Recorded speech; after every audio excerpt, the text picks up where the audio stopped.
नमस्कार दोस्तों, utilisation of electrical energy आज हम पढ़ने वाले हैं जो बहुत इंपोर्टेंट है। छोटा सा अध्याय है, एक ही बस यही बोर्ड है, एक ही बोर्ड में 2 नंबर कंफर्म है। अगला इसका पार्ट अगले वीडियो में देख लिया जाएगा। 5 मिनट में 2 number confirm. Utilization of electrical energy. Utilization of electrical energy में 5 अध्याय होता है। जो पहला अध्याय होता है इल्यूमिनेशन होता है, दूसरा अध्याय होता है इलेक्ट्रिकल वेल्डिंग, और तीसरा जो अध्याय होता है इलेक्ट्रिकल हीटिंग होता है, और चौथा ट्रेक्शन होता है, और 5वां जो अध्याय होता है हम लोग का इसमें वो इलेक्ट्रोलाइसिस होता है। तो हम लोग पहला अध्याय का पहला वीडियो 5 मिनट में देखने वाले हैं जो इल्यूमिनेशन नाम है। इसका हिंदी नाम प्रतिदीप्त होता है। इल्यूमिनेशन का हिंदी नाम प्रतिदीप्त होता है।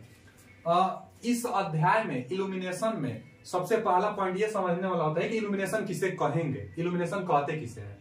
तो देखिए, लाइट लाइट 2 प्रकार की होती है, एक आर्टिफिशियल लाइट होती है और एक नेचुरल लाइट होती है। तो यहाँ पर हम लोग नेचुरल लाइट ही ले रहे हैं। वो लाइट आकर और किसी भी सरफेस पर पड़ेगी, तो इस सरफेस पर जो लाइट आकर पड़ेगी तो सरफेस दिखाई देगा हम लोग को।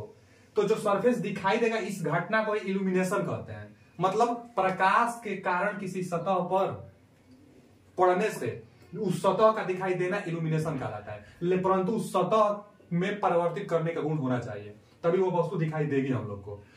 तो इल्यूमिनेशन की घटना मतलब प्रतिदीप्त होना क्या कहलाता है? जब प्रकाश किसी सतह पर पड़ती है तो वहां पर जो भी वस्तु वो दिखाई दे हम लोग को, तो इस घटना को ही प्रतिदीप्त कहते हैं, इल्यूमिनेशन कहते हैं। इल्यूमिनेशन मतलब प्रकाश। तो सवाल पूछ चुका है कि प्रकाश एक कारण है जिसका परिणाम इल्यूमिनेशन है। प्रकाश के कारण इल्यूमिनेशन दिखाई देता है। इस अध्याय में छोटे छोटे जो इंपोर्टेंट टर्म है, जहां से एग्जाम आएगा, इससे एग्जाम नहीं आएगा, जहां से एग्जाम में आएगा उसको हम लोग देखते हैं। तो पहला जो टर्म होता है लाइट। तो लाइट किसे कहते हैं? तो जब कोई भी वस्तु 800 अंश सी तक, कोई भी वस्तु 800 अंश सी तक अगर गर्म कर दी जाए तो उससे रेडिएशन निकलने लगती है, तो जिसको लाइट कहते हैं हम लोग। कोई भी वस्तु हो अगर ज्यादा टेम्परेचर हो जाएगा ना तो उससे रेडिएशन निकलने लगती है। अपने घर में आप सोचिए अंधकार एक रूम हो, उसमें एकदम गर्म राड लेकर जाइए तो खुद वो प्रकाश देने लगेगा। तो रेडिएशन निकलने लगते हैं गर्म वस्तुओं से। 800 अंश से ज्यादा तापमान हो जाता है तब। तो लाइट क्या होता है? लाइट रेडिएशन को हम लोग लाइट कहते हैं। फिर लुमिनियस फ्लक्स क्या होता है? तो प्रति सेकेंड निकलने वाली रेडिएशन की संख्या लुमिनस फ्लक्स कहलाती है। प्रति सेकेंड लुमिनस फ्लक्स किसे कहते हैं? तो प्रति सेकेंड निकलने वाली रेडिएशन की संख्या लुमिनस फ्लक्स कहलाती है। इसका मात्रक पूछेगा एग्जाम में, तो जो इसका मात्रक होता है लूमेन। ध्यान देंगे कि लुमिनस फ्लक्स का मात्रक जो होगा लूमेन होगा।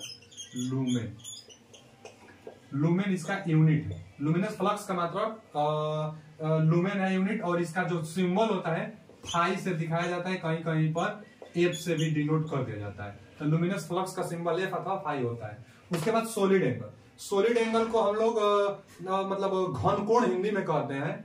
सॉलिड एंगल, इसका जो फॉर्मूला होता है सॉलिड एंगल का, ओमेगा से दिखाते हैं, और a/r², r रेडियस होगा और d होगा। ये होता क्या है? तो सॉलिड एंगल का मतलब है कि ये 3D है। मतलब कोई फुटबॉल हो अथवा कुल्फी हो तो उसके पूरा एक एरिया से जितना केंद्र पर कोण बनेगा उसी को सॉलिड एंगल कहते हैं। तो इस पूरा एरिया से DA यही है एरिया, और ये इसका रेडियस, जितना यहाँ पर कोण बन रहा है इसी को हम लोग कहते हैं घन कोण। तो ओमेगा से डिनोट करते हैं इसको DA/r²। इसका मतलब स्टेरेडियन होता है। सॉलिड एंगल का मात्रक स्टेरेडियन होता है। और एक प्लेन एंगल जो होता था, हम लोग बचपन में पढ़े थे, थीटा बराबर, तो जो थीटा होता है ना और ये जो रेडियन होता है इसमें संबंध भी आता है। तो थीटा और रेडियन में जो संबंध है उसको हम लिख देते हैं संबंध ओमेगा बराबर 2π1 - cos θ/2।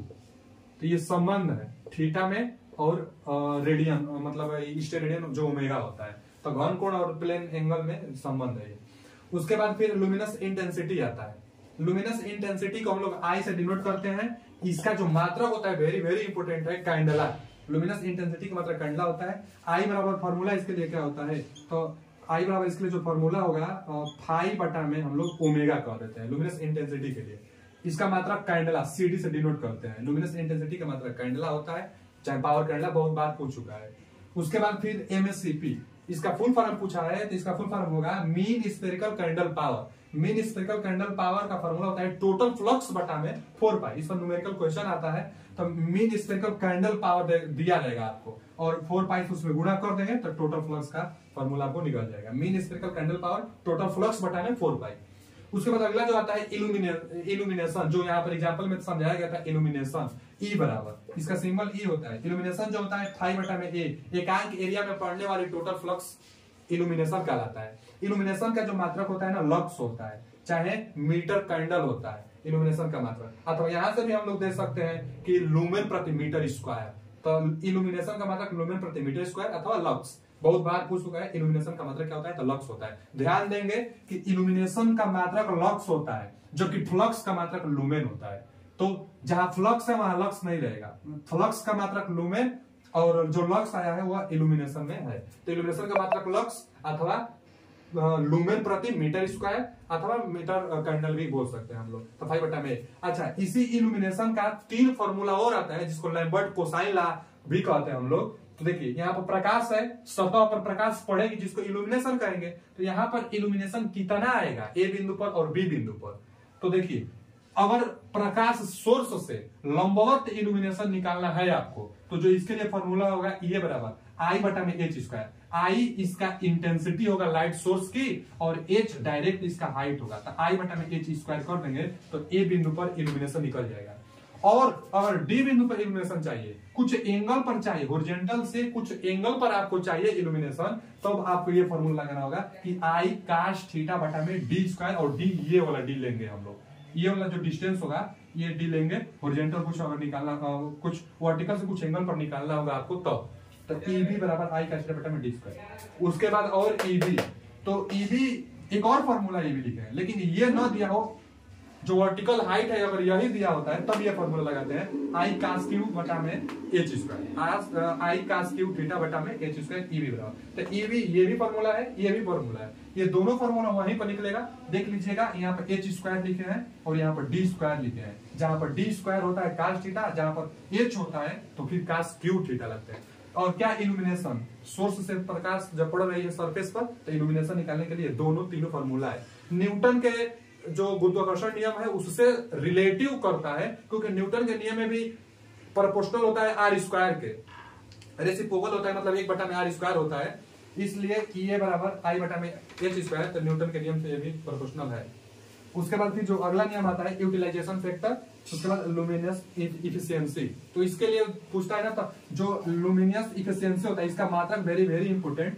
लुमिनियस इफिशियंसी को हम लोग ईटा से डिनोट करते हैं, और जो इसका मात्रक होता है आउटपुट बटा में इनपुट। और input electrical power, input electrical power इसलिए VI लिखे अथवा P लिखे, और जो आउटपुट होता है कितना रेडिएशन हुआ है फ्लक्स, तो जितना रेडिएशन हुआ है वो फ्लक्स बटा में इनपुट। इसका मात्रक बहुत इंपॉर्टेंट है।